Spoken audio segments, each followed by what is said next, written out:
Hello दोस्तों नागिन के हेलो दोस्तों नागिन के आज के एपिसोड में आपने देखा कि एपिसोड की शुरुआत में पूर्वी के भेड़िए पर हमला करने और बेहोश हो जाने से होती है। अगले दिन पूर्वी को होश आता है और वह मदद के लिए चिल्लाती है। वह सोचती है कि रोहन पर भेड़िए के हमले के बाद कल रात क्या हुआ था। वह अपने घर जाती है।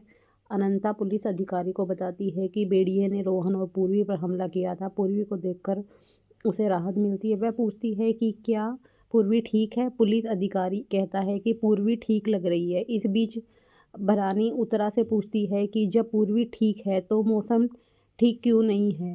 वह कहती है कि उत्तरा ने कहा था कि नागरानी जल्द ही इच्छाधारी नागिन बन जाएगी। उत्तरा कहती है कि नागरानियां आमतौर पर कई वर्षों की तपस्या के बाद इच्छाधारी नागिन बनती है, लेकिन पूर्वी को उसकी ज़रूरत नहीं है। लेकिन उसे अगले 48 घंटों में कुछ परेशानियों का सामना करना पड़ेगा, इसलिए उन्हें पूर्वी के साथ रहकर उसका साथ देना चाहिए। दूसरी ओर परमीत चिंतित है कि उसका भेड़िया मर गया और वह कहता है कि पिछली बार जब भेड़िए ने इच्छाधारी नागिन प्रगति से लड़ाई की थी तब वह नहीं मरा था, इसलिए उसे लगता है कि वुल्फ को मारने वाला इच्छाधारी नागिन से भी ज़्यादा शक्तिशाली है।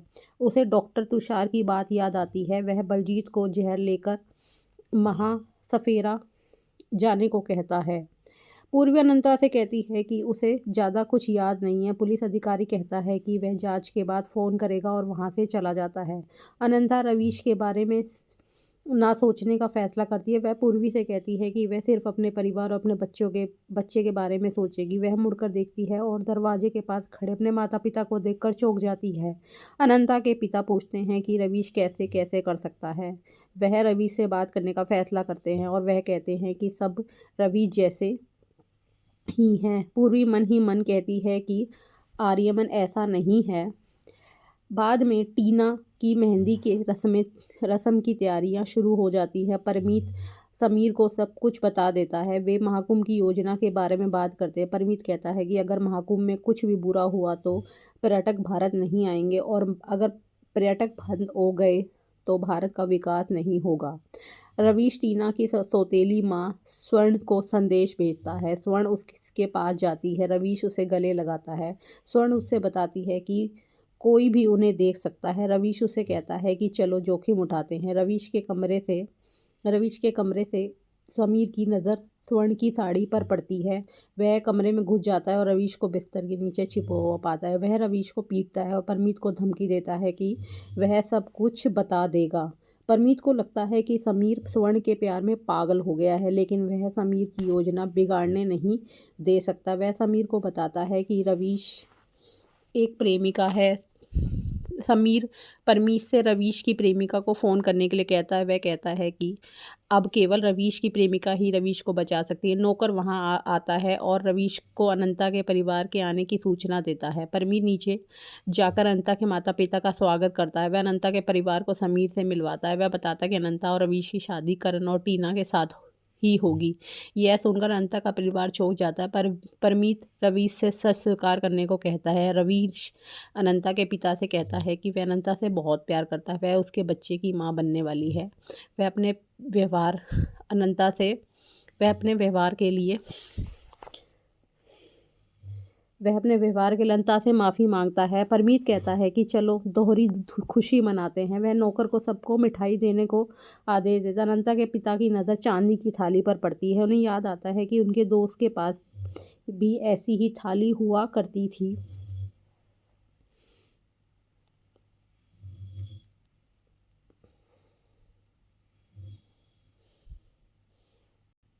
आर्यमन वहां आता है और पूछता है कि क्या हो रहा है। परमीत आर्यमन को बताता है कि जश्न मनाया जा रहा है। बलजीत आर्यमन को बताता है कि अनंता और रवीश की शादी करण और टीना के साथ होगी। आर्यमन कहता है कि आखिरकार रवीश सही रास्ते पर आ गया है। वह पूर्वी से कहता है कि चलो ऑफिस चलते हैं।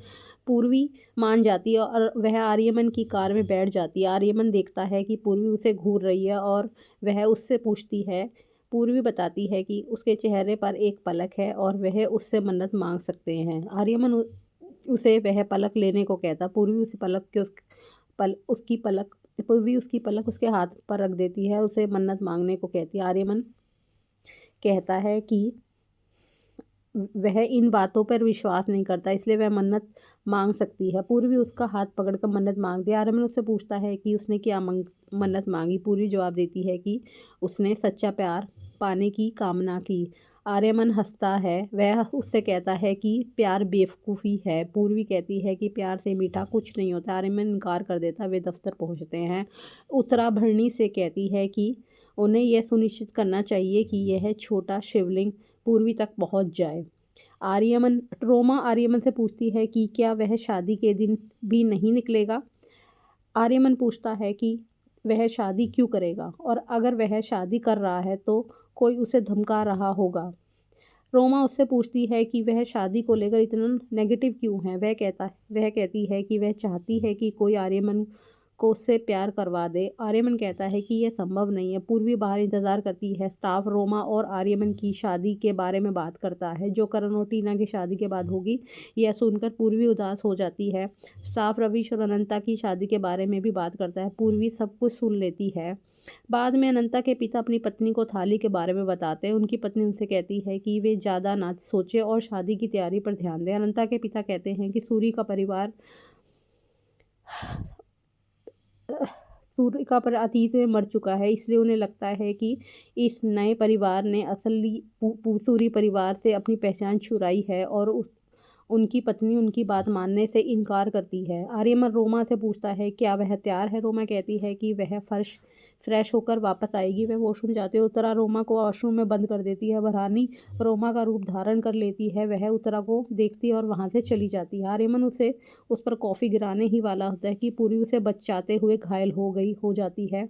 उसने उससे पूछा कि क्या वह ठीक है और उसने ऐसा क्यों किया। पूर्वी ने कहा कि अगर उसने ऐसा नहीं किया होता तो उसका हाथ जल गया होता। रोमा वहाँ आती है और आर्यमन से इच्छाधार नागिन पर एक सेगमेंट करने को कहती है। आर्यमन उससे कहता है कि वह इस बेतुके विषय को उसके सामने ना लाए। रोमा उससे इच्छाधार नागिन के बारे में सब कुछ बता देती है। पूर्वी सब कुछ सुन लेती है। आर्यमन उसे सेगमेंट को करने से मना कर देता है। रोमा पूर्वी को शिवलिंग उपहार के रूप में देती है। वह पूछती है क्या पूर्वी आर्यमन को पसंद करती है। पूर्वी जवाब देती कि ऐसा नहीं है। रोमा कहती है कि अच्छा है, वरना पूर्वी का दिल टूट जाता। पूर्वी कहती है कि आर्यमन सिर्फ रोमा का है। वह वहाँ से चली जाती है। कुछ देर बाद आर्यमन परमीत से पूछता है कि अचानक क्या हुआ। परमीत आर्यमन को रवीश और स्वर्ण के बारे में बताता है। वह रवीश को डांटता। आर्यमन परमीत को शांत होने को कहता है। परमीत कहता है कि कल रवीश को अनंता से शादी करनी ही चाहिए, चाहे कुछ भी हो जाए। वह वहाँ से चला जाता है। आर्यमन कहता है कि वह रवीश के पक्ष में है, लेकिन लड़कियों के साथ रवीश के संबंधों में वह उसका साथ नहीं देगा। अनंता पूर्वी से कहती है कि वह खुश है, लेकिन पूर्वी को उसकी खुशी समझ नहीं आती। पूर्वी को रोमा की बातें याद आती है। वह कहती है कि अनंता की शादी के बाद वह अकेली रह जाएगी। अनंता कहती है कि वह मरने के बाद भी पूर्वी को अकेले नहीं छोड़ेगी। वह पूर्वी से कहती है कि जब उसे प्यार हो तो सबसे पहले उसे बताए। पूर्वी पूछती है कि उसे कौन प्यार करेगा। अनंता कहती है कि पूर्वी की सुंदरता में कोई कमी नहीं है। पूर्वी सोचती है कि वह अनंता को यह नहीं बता सकती कि वह आर्यमन से प्यार करती है। वह जानती है कि आर्यमन उससे प्यार नहीं करेगा। वह उम्मीद करती है कि आर्यमन को उसका प्यार मिल जाए। मंदिर में भरणी पूछती है कि उत्तरा ने उसे पूर्वी को रोमा और आर्यमन की शादी के बारे में बताने के लिए क्यों कहा। उत्तरा कहती है कि अतीत में नागिनों को इंसानों से प्यार करने की बहुत बड़ी कीमत चुकानी पड़ी थी। हमें प्रार्थना और शिवन्ना की कहानी की एक झलक मिलती है। उत्तरा कहती है कि इच्छाधारी नागिन का इंसान से प्यार करना पाप है। इसी बीच पूर्वी कहती है कि किसी से प्यार करना पाप नहीं है और एक तरफा प्यार का मतलब वफादारी है। उसे लगता है कि वह आर्यमन से हमेशा प्यार करेगी। अगले दिन परमीत अनंता के माता पिता और अनंता का स्वागत करता है। महासफेरा घर में प्रवेश करता है। पूर्वी रोहन के साथ वहाँ आती है। महासफेरा को कुछ महसूस होता है। बैकग्राउंड में मैं तेरी दुश्मन गाना बजता है। अब आगे के एपिसोड में आप देखिए कि क्या सब महासफेरा को पता चल जाएगा कि पूर्वी ही असली नागिन है। अब आगे का एपिसोड जानने के लिए हमारे चैनल को लाइक और सब्सक्राइब कीजिए।